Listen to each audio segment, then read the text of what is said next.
अब हम करेंगे त्रिभुज के लंब केंद्र के प्रमुख तथ्य। अभी हमने परिकेंद्र के प्रमुख तथ्य किए थे, इसी तरह से उन्हीं त्रिभुजों पर हम लंब केंद्र के प्रमुख तथ्य करेंगे।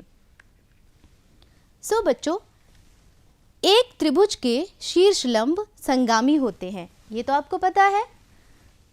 त्रिभुज के शीर्ष लंबों तीनों के संगमी बिंदु को त्रिभुज का लंब केंद्र या फिर इंग्लिश में ऑर्थोसेंटर कहते हैं। जब भी आपका अधिक कोण त्रिभुज होगा तो आपका लंब केंद्र त्रिभुज के बाह्य क्षेत्र में बनेगा, जैसा पहले हुआ था। लेकिन फर्क पता है क्या होगा? परिकेंद्र इस साइड बना था और आपका लंब केंद्र इस शीर्ष की तरफ बनेगा, अधिक कोण के शीर्ष की तरफ बनेगा।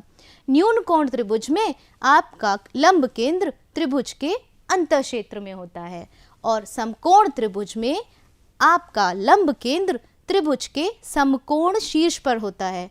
फिर से रिवाइज करते हैं। पिछली बार जब मैंने परिकेंद्र बनाया था तो वह कर्ण पर बना था, लेकिन इस बार आपका लंब केंद्र समकोण शीर्ष पर, जो भी समकोण होगा 90 डिग्री होगा, उसी शीर्ष पर आपका लंब केंद्र बनेगा। इन दोनों को आप क्लासिफाई करके समझेंगे तो जल्दी समझ आएगा और अच्छे से समझ आएगा। कंस्ट्रक्शन करते हैं। इस बार मैं आपको पहले त्रिभुज बना देती हूँ तीनों, फिर हम उनके लंब केंद्र की रचना करेंगे। तो अधिक कोण त्रिभुज, न्यून कोण त्रिभुज एवं समकोण त्रिभुज में लंब केंद्र की रचना। ये हो गया ऑब्ट्यूज एंगल ट्रायंगल या अधिक कोण त्रिभुज। ये triangle ABC, this is acute angle triangle या फिर न्यून कोण त्रिभुज। और चौथा हो जाएगा आपका राइट एंगल्ड ट्रायंगल या फिर समकोण त्रिभुज। इन तीनों त्रिभुज पर हम लंब केंद्र की रचना करेंगे। शीर्ष लंब बनाएंगे, जो जरूरी नहीं है कि आपकी भुजा को आधा आधा बांटे, लेकिन वो लंब होंगे और सामने वाले शीर्ष से खींचे जाते हैं। क्यू से हमने एक बड़ी चाप ली भुजा पी आर पर और फिर पी और आर से बराबर रेडियस लेके चाप लगाई। आप ध्यान दीजिएगा, मुझे एक्सटेंड करनी पड़ रही है लाइन, क्योंकि हमें आर से सामने चाप लगाने के लिए पी क्यू काफ़ी नहीं बैठ रहा था, तो पी क्यू को बढ़ाया है। और देखिए आपका लंब केंद्र बाहर जाके बन रहा है। त्रिभुज आपका पी क्यू आर है, उससे भी बाहर बन रहा है। इसी तरह से क्यू आर को एक्सटेंड किया, क्योंकि पी से क्यू आर पर सीधा आप नहीं कर पा रहे थे। अगला एक्यूट एंगल ट्रायंगल में ए से हमने बड़ी चाप ली, फिर बी सी से दो छोटी चाप लेके ए पर शीर्ष लंब, ए से बी सी पर शीर्ष लंब। सिमिलरली बी से ए सी पर शीर्ष लंब और सी से ए बी पर शीर्ष लंब।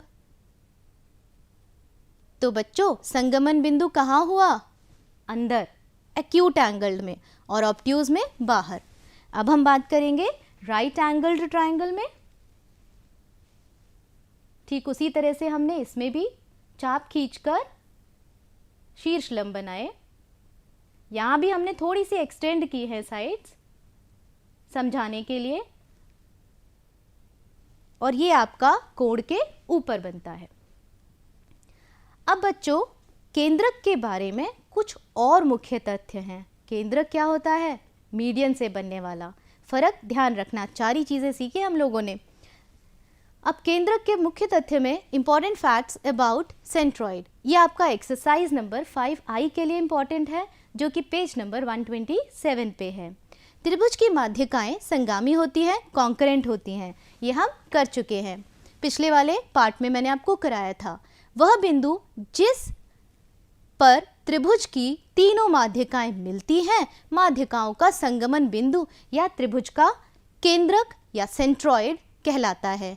और एक इंपॉर्टेंट चीज, इसी केंद्रक को हम गुरुत्व केंद्र भी कहते हैं। तो कहीं पर अगर टर्म गुरुत्व केंद्र यूज हो रहा है या सेंट्रॉइड यूज हो रहा है या केंद्रक यूज हो रहा है, तीनों एक ही चीज हैं। और हमेशा जैसा कि मैं कहती हूँ, थोड़े से इंग्लिश के टर्म्स आप याद रखा करिए, काम आते हैं, क्योंकि बाहर आपका कंपटीशन इंग्लिश मीडियम वालों से भी होगा। त्रिभुज के केंद्रक माध्यिका को 2:1 के अनुपात में विभाजित करता है। त्रिभुज का केंद्रक माध्यिका को 2:1 के अनुपात में विभाजित करता है। बच्चों पिछली बार मैंने आपको ये तो बताया था कि माध्यिकाएं एक ही बिंदु से होकर गुजरती हैं और उस संगामी बिंदु को हम केंद्रक कहते हैं।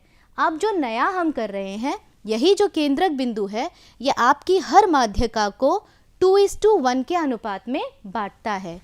मतलब अगर ये माध्यिका मैं लूँ एडी माध्यिका कैसे है, क्योंकि जो एडी है वो आपकी बीसी भुजा को 2 बराबर भागों में बांट रही है, मतलब बीडी बराबर डीसी है, इसीलिए ये माध्यिका है। सो एडी बीसी की माध्यिका है। अब खास इसमें ये है कि जो सेंट्रॉइड जी है, जी जो केंद्रक है आपका, वो ए डी को 2:1 की रेशो में बांटता है। मतलब अगर मैं लिखूं AG:GD, वो हमेशा 2:1 ही होगा।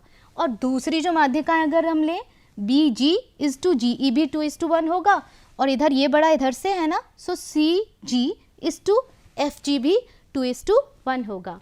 आइए हम करके देखते हैं। AG:GD, AG है कितना 6 सेंटीमीटर, तो मैंने यहाँ 6 लिख दिया। GD कितना है 3 सेंटीमीटर, तो 3 लिख दिया। अब 6:3 मैंने बताया था आपको, ये तो 2:1 में करता है डिवाइड। सो अब हम क्या करेंगे, जब हम काट के देखेंगे बच्चों, जब हम 6 को 3 से भाग देते हैं, 3 1 जा 3 एंड 3 2 जा 6, तो क्या बनता है 2/1। इसे हम 2:1 भी कहते हैं। तो इस तरह से आपकी रेशो बन गई 2:1। सिमिलरली CG रेशो FG 4:2 हुआ, जो कि 2:1 है, और BG:GE 4:2 अगेन, जो कि 2:1 है।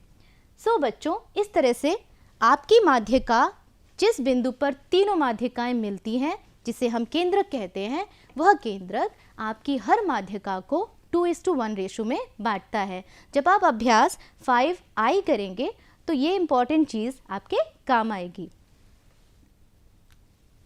उदाहरण, एक त्रिभुज की माध्यिकाएं क्रमशः 6 सेंटीमीटर, 9 सेंटीमीटर और 12 सेंटीमीटर लंबी हैं। इस त्रिभुज के केंद्रक द्वारा माध्यिकाओं के विभाजित भाग ज्ञात कीजिए। ये 5I का ही क्वेश्चन नंबर 2 है। थोड़ा सा ट्रिकी था, तो मैं आपको सॉल्व करके दिखा रही हूँ पेज नंबर 127 पे। तो त्रिभुज की माध्यिकाएं जैसा कि आप देख रहे हैं, AD 6 सेंटीमीटर है, BE 9 सेंटीमीटर है, CF 12 सेंटीमीटर है। हम जानते हैं कि त्रिभुज का केंद्रक माध्यिकाओं को 2:1 के अनुपात में विभाजित करता है। तो AG:GD कितना होगा 2:1, और सभी का रेशो ऐसे ही होगा। अब हमें इन्होंने माध्यिकाओं का माप दे दिया है, हम इनका रेशो निकालते हैं। AG दिया हुआ है, होल्ड, AD आपका दिया हुआ है 6 सेंटीमीटर। अगर मुझे AG निकालना है तो कितना होगा 2/3 होगा। तो हम क्या करते हैं, 6 का 2/3 निकालेंगे। 6 का 2/3 कितना आएगा, 3 2 जा 6 एंड 2 2 जा 4 सेंटीमीटर। तो ये आपका AG बन गया 4 सेंटीमीटर। अब अगर मुझे GD निकालना है, GD क्या होता है 1/3 ऑफ पूरा मीडियन, तो 1/3 ऑफ 1/3 होता है ये 6 का। 3 2 जा 6, तो आपका 2 सेंटीमीटर। सिमिलरली BG आ गया आपका 6 सेंटीमीटर, GE आ गया 3 सेंटीमीटर, CG आ गया 8 सेंटीमीटर और GF आ गया 4 सेंटीमीटर। अब हम देखते हैं क्या रेशो 2:1 आ रही है। इससे हमारा रिजल्ट चेक भी हो जाता है। जैसे मैंने लिखा है AG और GD। AG है आपका 4 सेंटीमीटर और GD है आपका 2 सेंटीमीटर। 4:2, जब हम इसे कैंसिल करके देखेंगे तो सही है 2:1 आ रहा है।